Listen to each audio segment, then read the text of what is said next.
Orinda Huta zbulon fitimet nga podcasti, më shumë se rroga në televizion. Orinda Huta ka treguar hapur arsyet përse u largua nga ekrani televiziv për t'u përkushtuar podcastit të saj të suksesshëm Mam, i cili tashmë ka hyrë në sezonin e tretë.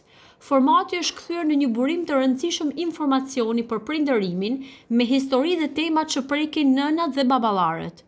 E ftuar në opinione të Vëklan, Orinda tha se ideja për podcastin lindi pas ardhjes në jetë të vajzës së saj Atara. Ajo shtoi se ritmi i televizionit nuk po jepte kohë mjaftueshëm për familjen, prandaj vendimi për të fokusuar tek podcasti ishte i natyrshëm. Sipas saj, ndryshimi nuk solli vetëm qetësi dhe balancë, por edhe të ardhura më të mira. Të ardhurat janë shumë të mira dhe janë tek unë, të gjitha.